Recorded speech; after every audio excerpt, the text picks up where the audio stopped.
Arsa madangi jagat tuk mungup aneng sapuja ing ukir marababak bang sumirat keneng soroting surya nampak megolan gunung-gunung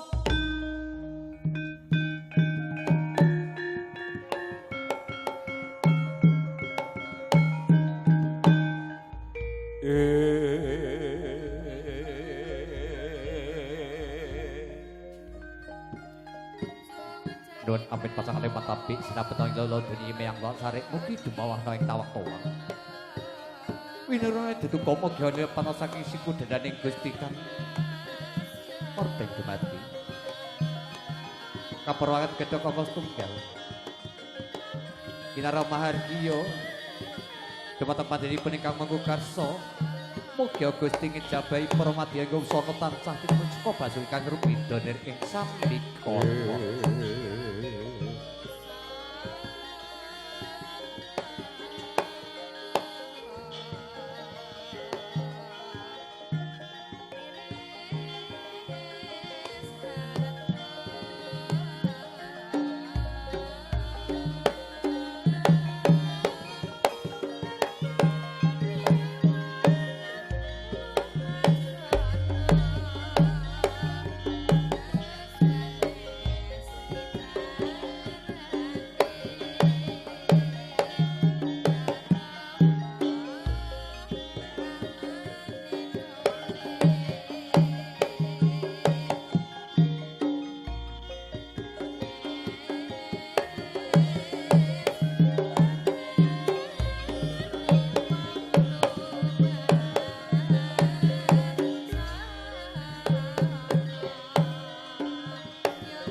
Dan injih sampun aturaken gedhe kokos tunggal kenarya haperwani langan beksan dalu prasaja. Sampur kokos tunggal kunjul dhumateng panjenenganipun ingkang manggukarsa sinten malih apa den kula ingkang milaya panjenenganipun Bapak Sastroyono utawi panjenenganipun Bapak Maimun. Nggih.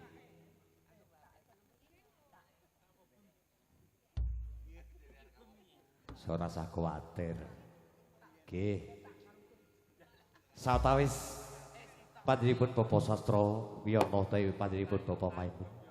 Sampun kepareng kaapit widodari kalih. Nggih. Monggo dipun aturaken atur panglipur diajeng sawetawis. Ugi kasuwun nika mangke kadang sinoman sampun gadis yoga diri ingkang kepareng langan beksan nggih. Mboten sinebat asmanipun setunggal Bapak setunggal sampur dipun aturaken dhateng sasana langan beksan ngaten. Ayo diajeng. Niki nyuwun ngendhem tresna. Pak Sastro nyuwun ngendhem tresna. Ngendhem tresna? Nggih. Ata suwe nenen. Ayo.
Nggih, pripun cekap setunggal?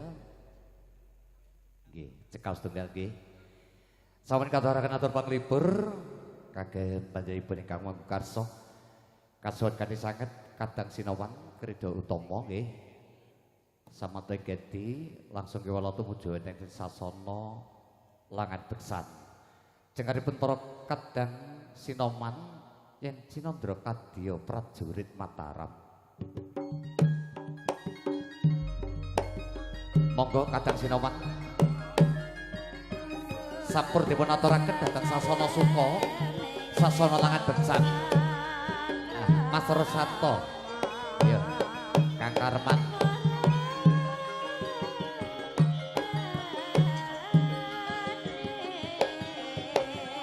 Monggo kapersa srepeg daya-daya lebdeng karya Kadang Silman Kang Parwa Kang Manto sampur penaturaken dhateng sasana Langan Beksan.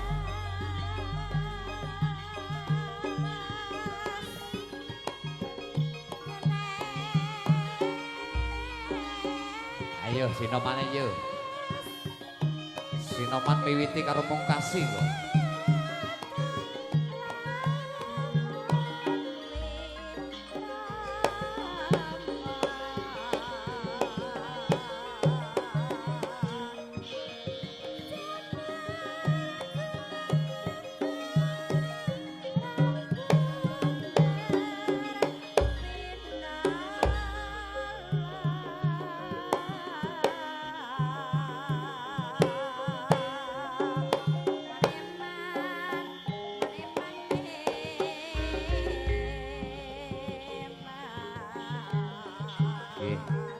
Nggih.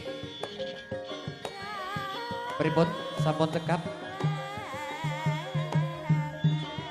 Nggih, sing imbang sisih etang wonten 18 sing kulon ya 18.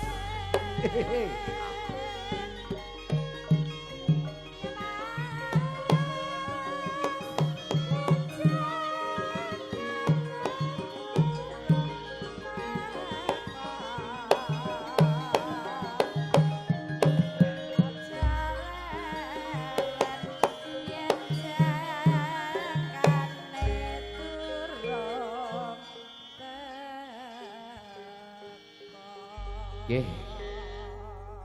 Saderengipun Langan Beksan atur kawunikan. Kerantan cecalinipun Naraka Mas Temanten mboten kersa Langan Beksan. Mila saking menika para ibu-ibu ingkang kepareng badhe ngetek kidul langsung mriki ngaten mawon. Mangke muter balik ngaten mawon. Nggih. Nen papak ning pun kidul mriki mawon.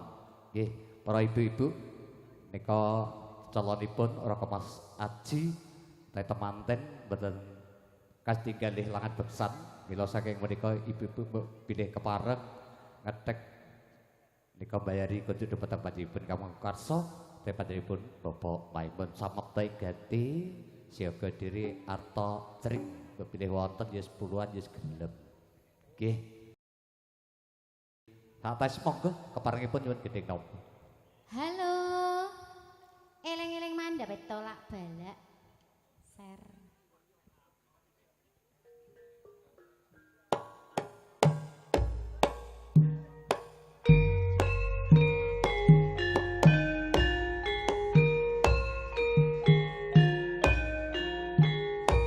Nggih, para kamliatur, para ibu-ibu ingkang kepareng ngeser ngetek kasmanggaken.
les kekes dahati istris sang Rama Ndara nalus ing rat satriya ngayo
Jumawis tolak balake sakala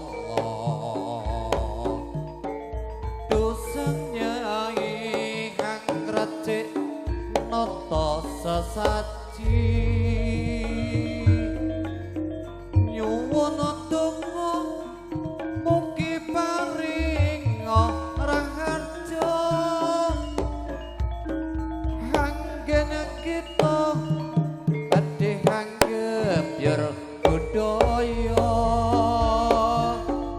mugi sedayane tan ana rubeda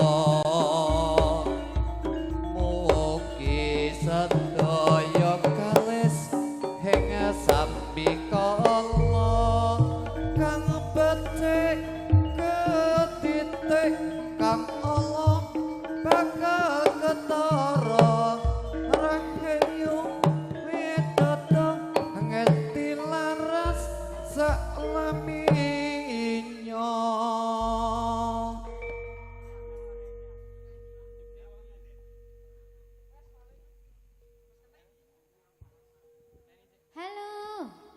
sarung jagung mandhape ireng manis.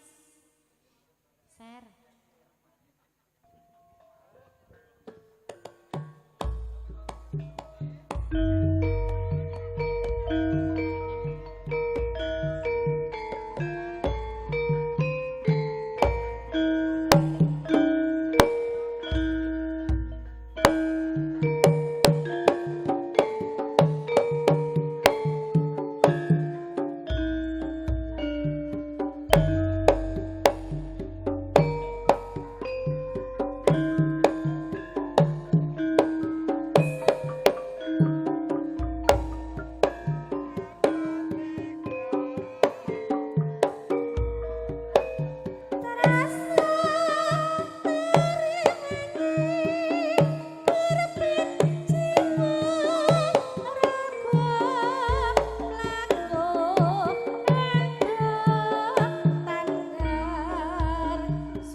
nggih sampun kepareng paripun olangan beksanipun panjenenganipun Bapak Sastra Yono utawi Bapak Maimun ugi sedaya pendheripun saking kadang-kadang sinoman kredo utama kanthi lulus rahaja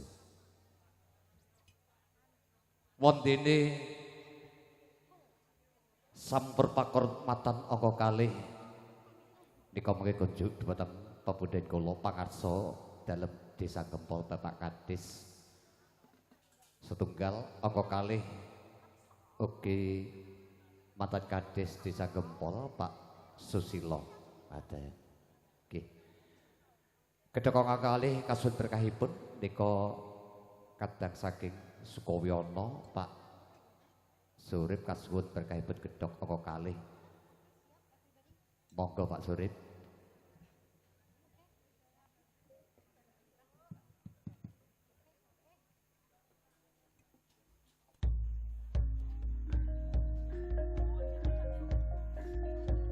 Rene sawatais kastingal kadang sakat kondur derekan suka kondur aturaken donge panuwun rawuhipun mugi kondur panjenengan saking wis mau mriki tumuju wisma panjenengan tansah tinemen juga basuki kalih Herbindo katuraken gedhok angka kalih kinaum Reo Maharjo kunjuk dhumateng pepundhen kula kekalih panjenengan Bapak Kades Desa Gempol kipat dipun mantan Kades Desa Gempol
Nggih perlu ngapale atur nika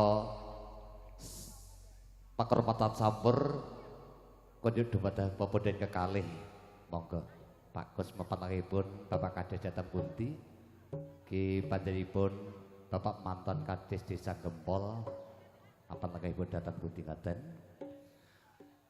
ugi kasuwun kanthi saged bepilih penderek utawi penglarihipun kekalihipun pepundhen kula nika mengke asta sampur sak lingkupipun nggih Pak Kus monggo langsung kewala nika mengke ugi ngaturaken sampur pinangka penglereh utawi pendheripun terus mengke sak rek sak meja ngoten Pak Kus kasuwunipun nggih terus ingkang dereng kebagian ampun sokundur nika mengke tetep kebagian sampur ngoten.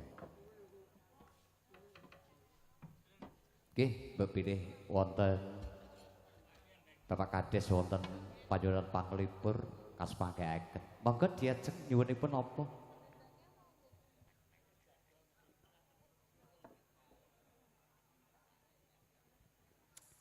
Manut, Pak.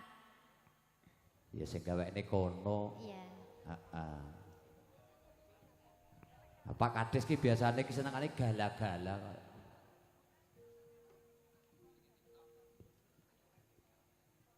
Napa, Pak? Kula nek manut bingung ya. Halah dadi gawekne podang kuning apa-apa ngono wis penak kok.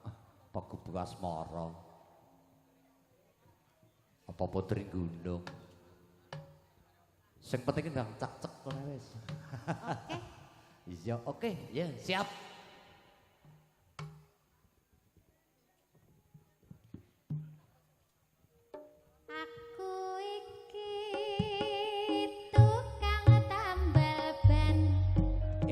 Sapa ta tukang tambal ban? Rezekine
nganggo tak supet ku mengko. Esuk rezekine tambah plumpuk. Owe tambah plumpuk. Owe tambah plumpuk. Oe Tambah plumpuk. oe Tambah plumpuk. Tambah plumpuk.